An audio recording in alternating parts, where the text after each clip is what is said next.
إن الحمد لله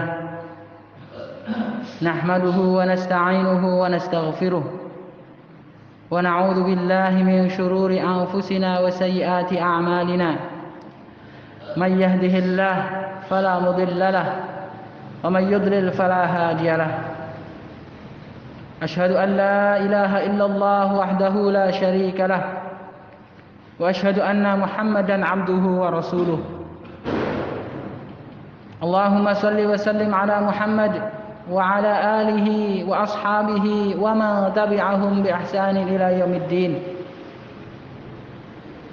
يا أيها الذين آمنوا اتقوا الله حق تقاته ولا تموتن إلا وأنتم مسلمون يا أيها الناس اتقوا ربكم الذي خلقكم من نفس واحدة وخلق منها زوجها وبث منهما رجالا كثيرا ونساء واتقوا الله الذي تساءلون به والأرحام إن الله كان عليكم رقيبا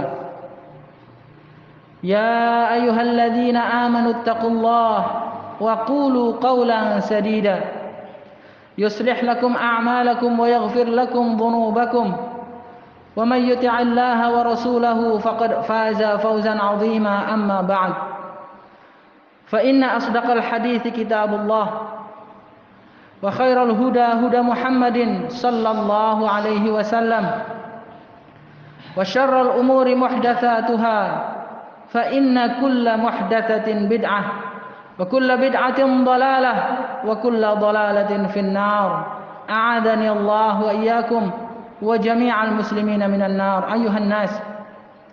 Saudara-saudaraku jamaah salat Jumat rahimani wa rahimakumullah.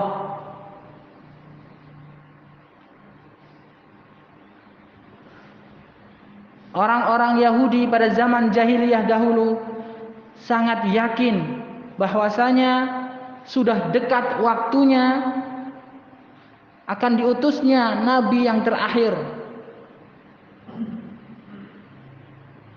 nabi yang merupakan penutup seluruh para nabi, yang mana nabi tersebut akan berhijrah ke tempat yang ditumbuhi banyak pohon korma.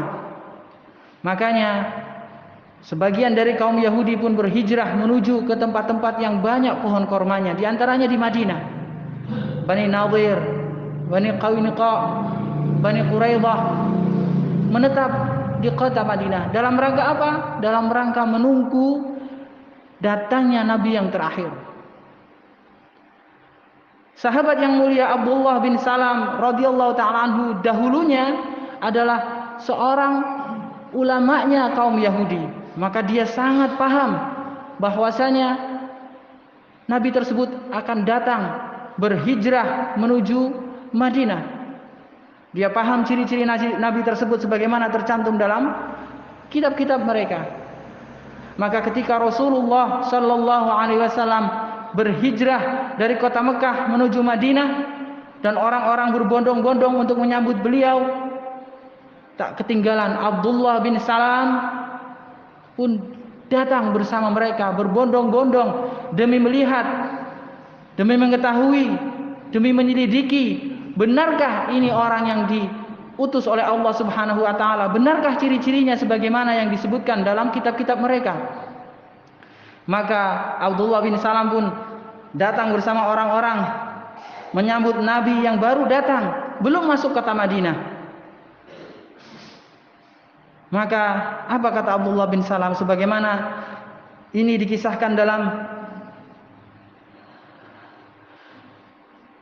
Musnad Imam Ahmad, At-Tirmidzi, Ibnu Majah dan yang lainnya yang disahihkan oleh Al-Albani dalam As-Sahihah.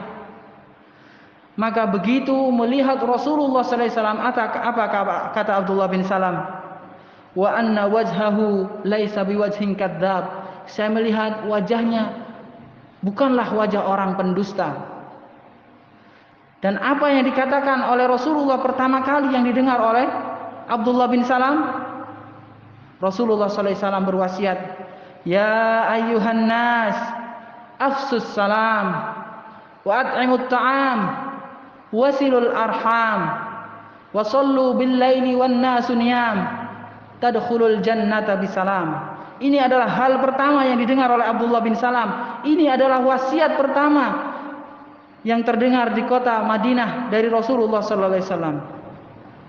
Ya ayuhan nas, wahai sekalian manusia, afsus salam, sebarkanlah oleh kalian salam, wa at'imut ta'am, dan berikanlah makan kepada orang-orang yang membutuhkan, wasilul arham, dan sambunglah oleh kalian tali-tali silaturahmi, wasallu bil lail, dan salatlah kalian ketika malam, wan nasu niyam, ketika manusia sedang enak-enaknya tidur. Niscaya dengan melakukan keempat hal tersebut, tadkhulul jannata bisalam, niscaya kalian akan masuk surga dengan selamat, sentosa, sejahtera.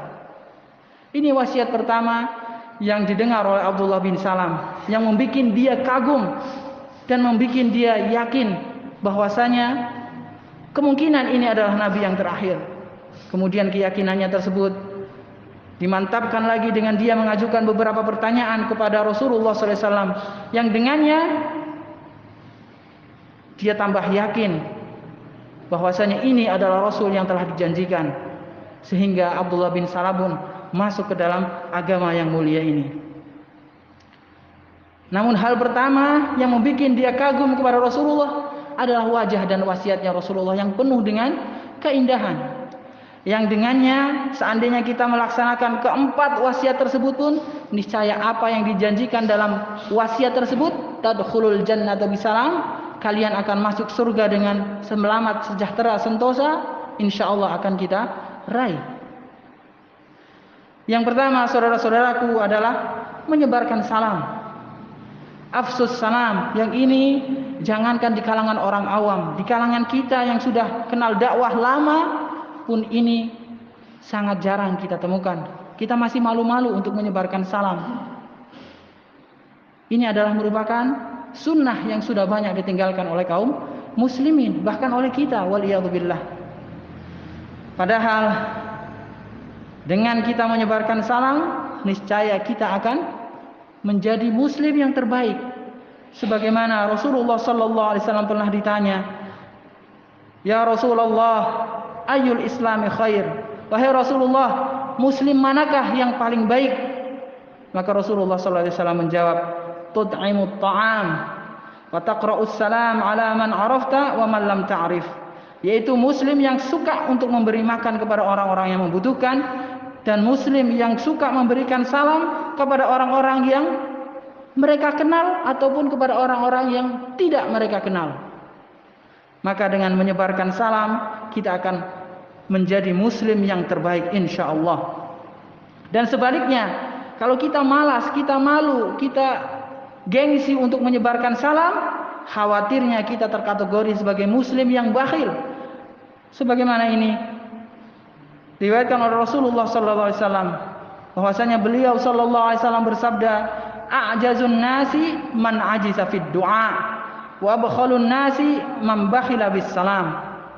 Selemah-lemah manusia adalah orang yang lemah atau malas dalam berdoa, dan sebakhil-bakhil manusia adalah orang yang bakhil dalam mengucapkan salam.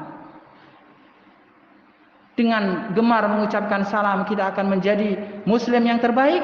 Sebaliknya, dengan enggan menyebarkan salam, kita bisa terkategori sebagai muslim yang bakhil. Dan wasiat Rasulullah sallallahu alaihi wasallam ini dilaksanakan dengan sebaik-baiknya oleh para sahabat ridwanullah alaihim ajma'in. Dikisahkan oleh Anas bin Malik radhiyallahu taala anhu bahwasanya dulu kami para sahabat apabila berjalan dalam satu safar bersama Rasulullah sallallahu alaihi wasallam, kemudian kami terhalang oleh pohon, kemudian kami bertemu lagi, maka sebagian dari kami mengucapkan salam kepada sebagian yang lain. Gak cuma setelah bertemu, tidak bertemu lama, gak cuma setelah kita terpisah jauh dengan para saudara-saudara kita, hanya terpisahkan oleh pohon sebentar, dekat jaraknya, pun setelah mereka bertemu kembali, mereka mengucapkan salam kembali. Demi apa? Demi melaksanakan wasiatnya Rasulullah sallallahu alaihi wasallam. Dalam Al-Muwatta Imam Malik dikisahkan dari Tufail bin Ubay bin Ka'ab radhiyallahu taala anhuma bahwasanya suatu saat sahabat Tufail yang merupakan anaknya sahabat yang mulia Ubay bin Ka'ab berkunjung ke rumahnya Abdullah bin Umar radhiyallahu taala anhuma. Maka Abdullah bin Umar mengajak Tufail untuk pergi bersamanya ke pasar. Siapa saja yang ditemui oleh Abdullah bin Umar di pasar tersebut, baik itu pedagang, baik itu orang miskin, baik itu kuli angkut, baik itu pedagang asongan ataupun pedagang loak, semuanya diberikan salam oleh Abdullah bin Umar radhiyallahu taala anhuma. Maka satu hari Tufail pun berkunjung lagi kepada Abdullah bin Umar. Maka seperti biasa Abdullah bin Umar mengajak Tufail untuk berkunjung ke pasar. Ketika itu Tufail menjawab, "Untuk apa kita ke pasar? Sungguhnya engkau di pasar tidak membeli barang-barang. Engkau tidak menanyakan harga barang-barang. Dan engkau juga tidak duduk-duduk di pasar untuk bercakap-cakap. Lebih baik kita duduk di sini ngobrol, berbagai faedah tentang hadis-hadisnya Rasulullah sallallahu alaihi wasallam." Maka apa jawab Abdullah bin Umar radhiyallahu taala anhuma? Dia mengatakan, "Wahai Abu Batan." Wahai bapaknya perut. Ini merupakan Abu Batan, merupakan panggilannya Tufail karena perutnya Tufail yang gede. Wahai Abu Batan, sesungguhnya kita pergi ke pasar semata-mata hanya ingin mengucapkan salam saja, yaitu kita ucapkan salam kepada kaum muslimin mana saja yang kita jumpai. Abdullah bin Umar, sahabat yang sangat terkenal, sangat kokoh dalam mencontoh sunnahnya Rasulullah sallallahu alaihi wasallam, mengajak sahabatnya, mengajak tamunya untuk berkeliling pasar. Sekedar apa? Menyebarkan salam kepada seluruh kaum muslimin yang mampu dia jumpai. Dan sudah sepantasnya, sudah selayaknya kita mencontoh apa yang mereka berdua lakukan, menyebarkan salam di antara kita. Wasiat Rasulullah sallallahu alaihi wasallam yang kedua yaitu tut'imut ta'am, engkau gemar memberi makan. Allah Subhanahu wa taala dalam surat Al-Insan mengatakan, "Innal abrara yashrabuna min ka'sin kana mizajuha kafura." Sesungguhnya orang-orang abrar, orang-orang yang gemar berbuat kebajikan, mereka di dalam surga meminum arak, meminum khamar dari gelas-gelas dengan yang campurannya adalah kafur, wewangian yang paling wangi, paling sejuk, paling enak. Apa yang menyebabkan mereka bisa meraih kenikmatan tersebut? Duduk bertelekan, didipan-dipan dengan meminum khamar yang rasanya sangat enak di dalam surga. Salah satunya adalah wa yud'imuna at-ta'ama 'ala hubbihi miskinan wa yatiman wa asira. Mereka dahulu ketika di dunia gemar memberikan makanan yang mereka cintai. Ingat, ala hubbihi, makanan yang mereka cintai, bukan makanan-makanan sisa, bukan makanan-makanan yang kita sendiri jijik untuk memakannya baru kita berikan, bukan. Makanan yang kita senang untuk memakannya kita berikan kepada miskin, wa yatim, wa asir, kepada orang-orang miskin, kepada anak-anak yatim dan kepada para tawanan. Ini yang menyebabkan salah satunya mereka meraih kenikmatan yang sedemikian besar di dalam surganya Allah Subhanahu wa taala.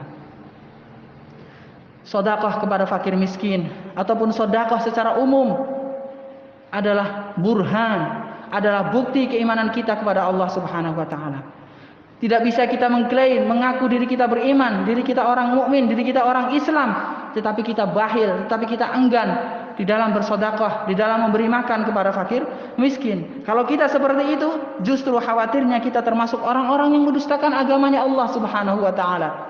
Ara'aital ladzi yukadzibu biddin, tahukah engkau wahai Muhammad orang-orang yang mendustakan agama? Salah satunya adalah orang-orang yang enggan memberi makan kepada fakir miskin, wal iyadu billah. Dan lagi-lagi wasiat ini dibuktikan, dilaksanakan sebenar-benarnya oleh para sahabatnya Rasulullah sallallahu alaihi wasallam. Banyak sekali contoh-contoh bagaimana dermawannya sahabat dalam bersedekah kepada orang-orang miskin. Abu Bakar radhiyallahu taala anhu contohnya, bagaimana dia tetap memberikan sedekah, memberikan nafkah kepada saudaranya Mistah bin Utsatsah yang dia hidup dalam kefakiran. Walaupun si Mistah ini telah memelukai dirinya, telah membuat sakit hatinya, dia telah menyebarkan fitnah tentang perbuatan keji yang dilakukan oleh Aisyah, anaknya Abu Bakar, yang berita tersebut adalah berita dusta. Akan tetapi Abu Bakar, walaupun hatinya telah disakiti oleh Mistah, dia tetap bersedekah kepada Mistah bin Utsatsah. Demi apa? Demi wasiatnya Rasulullah sallallahu alaihi wasallam, demi meraih ampunannya Allah Subhanahu wa taala. Ali Zainal Abidin, cucunya Ali radhiyallahu taala an, bagaimana dia setiap malam memanggul gandum, memanggul tepung untuk dia berikan secara rahasia kepada penduduk-penduduk yang membutuhkan di kota Madinah. Jangankan kepada orang miskin, kepada manusia, saudara-saudaraku, kepada makhluk Allah yang lain saja, kepada hewan saja, seandainya kita memberikan makan, insya Allah bisa menjadi sebab kita masuk surga. Sebagaimana wanita pelacur yang memberikan minum kepada anjing, menjadikan dia masuk surga. Dan sebaliknya, kalau kita enggan memberi makan, jangankan kepada manusia, kepada hewan saja bisa menjadi sebab kita masuk ke neraka. Waliyadzubillah. Bagaimana seorang wanita yang masuk neraka gara-gara mengurung atau mengikat kucing dan tidak diberi makan, dan tidak pula dilepaskan untuk dia bisa mencari makan. Waliyadzubillah. Wallahu ta'ala a'lamu bissawab.